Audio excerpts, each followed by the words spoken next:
Let's return backstage to Hugh Downs, this time with our cherubino, Kathryn Gamberoni, and our conductor, Scott Bergeson. Scott, Kathy, what a crowd-pleasing role you have as cherubino. It's the best one in the opera. Is it? You think so? It's a gift role. You do have fun with it. You know, one of the things we haven't commented on yet, I mean, they're getting the place built. The acting in this is really remarkable. And how do you feel about the acting aspect of singing opera? That's probably one of the things that attracted me to opera, was the theater part of it. Right. I enjoy that the most, and especially with this bunch of people. That seems to have evolved more over generations, where there was a time when a lot of opera, I'm told, was done just where you squared off and sang arias, and the acting wasn't so important, and sometimes this was called wooden. It's funny because when I think of opera arias and opera itself as an art form, there's so much passion and everything is bigger than life. It is theater. So without the acting part, I don't see how the music even exists. The acting is great in this production. Scott, in conducting an opera, if you conduct a symphony, you're sort of by yourself with the orchestra. Where in concerto, you've got to consider one solo virtuoso. In an opera with all of those people, does that pose a bigger challenge than any kind of conducting? It is. It's more complex than just working with an orchestra or with one soloist, and so you have to be a little bit more flexible, be willing to go with the flow a lot more, and also different singers have different ways of doing things, different weights of voices, color voices, different temperaments. So it's never exactly the same. But the challenges are rewarding because you get a chance to get involved in the theatricality of it. Sure. How long have you been conducting this production? I started this production, I think, in '83. Yeah, 1983. So how many times would that make? I haven't really counted. I'm up to somewhere around 50 performances of Figaro. Not all of them right here. Is it different now in any way to you than it was in the first few times you did it? Well, I'm a little bit more cognizant than the very first few times I did it. But one thing that never changes is it's always like riding the crest of a wave. You start at the beginning and it just sort of carries you through right to the end. Yeah. It's always been a special thing for me ever since the first time I did it. Yeah. I want to come back to the acting for a second, because one of the immense challenges I would think would be, and they did this in opera right up through Rosenkavalier, I guess, where you a woman playing the part of a man who then plays the part of a woman. Do you ever get wires crossed about which you're supposed to be? Well, you know, it's really funny. We've been working with John Copley all along, and we just changed something a few performances ago, where instead of me wearing my boots under the dress in the next act when they dressed me up, he had me put stockings and shoes on. And when I walked out on stage that night with stockings and shoes on, I felt really humiliated. I felt really. You felt like a man wearing. I really did, and I thought, this is really strange. That is strange.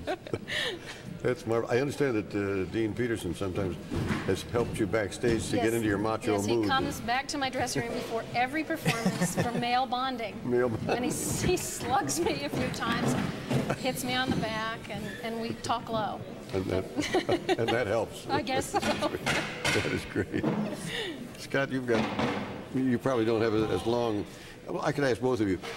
You mentioned John Copley. He's said to be a singer's director. Does that strike you as the case? Oh, unquestionably. I mean, he understands. I mean, you should be in rehearsals with him. I mean, he can sing all of the roles, and he's a wonderful countess. Yeah, he's fabulous, and he really understands the necessities of what it takes to make them look good, yet so that the sound always comes out. And I think a lot of people who are less experienced with opera don't always pay attention to that, and kind of get lost in their own thing, whereas John always works in a collaborative way. And he also comes from the music, which not all directors do. So everything you do is very musical. Yeah, as well as that's he dramatic. commented on that. They're signaling me that you have got to go back Got to an act work. to do. Yeah. And so I really enjoyed talking with you. We'll be seeing you in the upcoming act.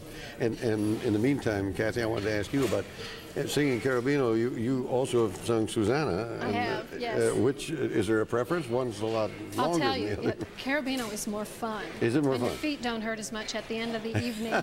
That's right, because the total time on stage is enormous for Susanna. It's the longest soprano role. Right. It is. It's a real workout. And Carabino gets to cause all the trouble and comes out smelling like a rose. So it's really fun. Enviable role. You're right. Very Now you met up with Marriage of Figaro in Santa Fe at the opera. Is that right, or is that? Yes, actually, that's the first time Scott and I worked together, and it was really kind of unusual. I had seen the dress rehearsal, and the Susanna, the opening night, got sick during Acts 1 and 2, and I did Acts 3 and 4. So at least this time, Scott and I have actually rehearsed before we performed together. How did you know? Had you understudied it, or had you I had sung done it the role before? actually 7 years before. You had, yeah. And it was there.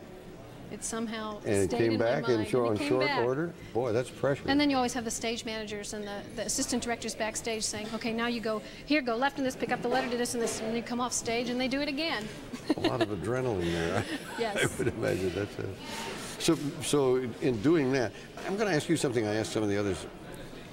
Is there a fundamental difference in singing Mozart from singing Verdi or Puccini or any of the other operas? I think there's a purity about Mozart and a real joy and simplicity that you don't really find to that degree in Verdi or Puccini. And I think also he really gives you your characters in the music. You can really find everything you need. Find easier than you can in the others. I think so. Very interesting. He was great. Well, certainly is special. You're married to a conductor. Yes, I am. That's right. Is that a boon to your career? It's a boon to my personal life. Actually, we work together a couple of times a year, and we really enjoy working together that way. When we do recitals together, where he's a pianist and I'm the singer, it's a little more difficult because that's a little more equal. When I'm a singer and I have a conductor, I know my place. I know who's the one I'm supposed to listen to, who's in charge. Conversely, you could say the conductor is supposed to accompany you and follow what you're doing. I do say that to him before. I usually say that at a Sitzprobe or something. I'll say, honey, just follow me here. That's the way to do it. Right.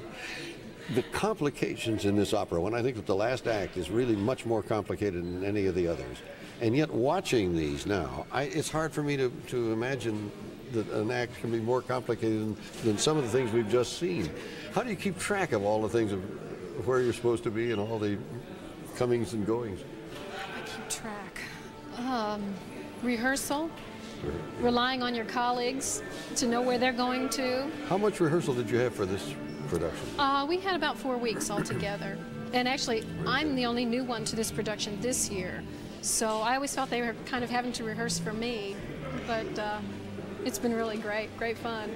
And everybody likes everybody else, which is a yes. And also they're a mischievous group as well. I heard, yeah. Wasn't there one of you made a mistake and the other imitated it? Well, actually, it's in this act which we just did. Susanna mimics me, and you can always tell from looking into Maureen's eyes that she's always there. And I sing, oh, sì, certo. And that night that I did it, the R got stuck. So oh, sì, certo. And so she sang, oh, sì, certo. So we had a little laugh. I don't know if the audience did. That's great. Well, we're looking forward to the rest of it. I'll see you back on stage. Okay, great. Very nice talking with you. You too. Thank you.